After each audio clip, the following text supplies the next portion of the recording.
राधे राधे प्रियजनों। कामिका एकादशी श्रावण माह के कृष्ण पक्ष की एकादशी का नाम कामिका एकादशी है। इस एकादशी की कथा सुनने मात्र से ही वाजपेयी यज्ञ के फल की प्राप्ति होती है। कामिका एकादशी के उपवास में शंख चक्र गदा भगवान विष्णु का पूजन होता है और जो मनुष्य इस दिन इस एकादशी को धूप दीप नैवेद्य आदि से भगवान विष्णु की पूजा करते हैं उन्हें गंगा स्नान के फल से भी उत्तम फल की प्राप्ति होती है। संसार सागर तथा पापों में फंसे हुए मनुष्य को मुक्ति पाने के लिए कामिका एकादशी का व्रत करना चाहिए। उससे मनुष्य के सभी पाप नष्ट हो जाते हैं। संसार में इससे अधिक पापों को नष्ट करने वाला और कोई उपाय नहीं है।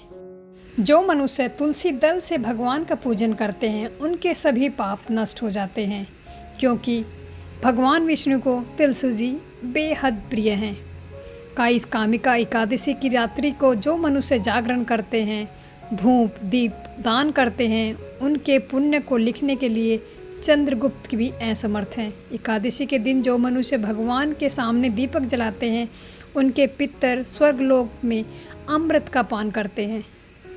अब सुनते हैं कामिका एकादशी की व्रत कथा। एक गांव में एक शक्तिशाली व्यक्ति और ब्राह्मण रहते थे। उन दोनों में आपस में नफरत थी। एक दिन दोनों व्यक्ति की एक दूसरे से लड़ाई हो गई। विवाद इतना बढ़ गया कि गुस्से में शक्तिशाली व्यक्ति ने ब्राह्मण की हत्या कर दी। इसके बाद उस शक्तिशाली व्यक्ति को ब्राह्मण की हत्या का पाप लगा। फिर उसके बाद शक्तिशाली व्यक्ति को समाज ने तिरस्कृत कर दिया।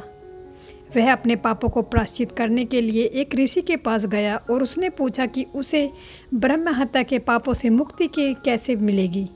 ऋषि ने शक्तिशाली व्यक्ति को ब्रह्म हत्या के पापों से मुक्ति पाने के लिए कामिका एकादशी का व्रत रखने के लिए कहा।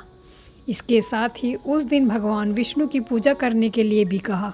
ऐसा कहा कि उस व्यक्ति ने ऋषि के कथा अनुसार ऐसा ही किया। इसके बाद भगवान विष्णु के आशीर्वाद से उसे ब्रह्म हत्या की पापों से मुक्ति मिल गई।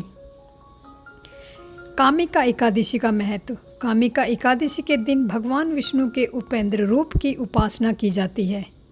यह एकादशी एक वजह से ही खास है कि क्योंकि वह सावन के महीने में आती है। जो व्यक्ति इस एकादशी के दिन व्रत रखते हैं उन्हें जीवन में सभी पापों से निजात मिल जाती है। इस दिन भगवान विष्णु की उपासना करने से पितरों की आत्मा को शांति मिलती है। कामिका एकादशी का व्रत करने से लोगों को 1000 गोदान करने का फल प्राप्त होता है। ऐसा माना जाता है कि एकादशी की व्रत को केवल कथा सुनने मात्र से ही शुभ फल की प्राप्ति होती है। इस एकादशी के दिन पवित्र नदियों में स्नान करने का बहुत महत्व है। बोलो श्री विष्णु भगवान की जय।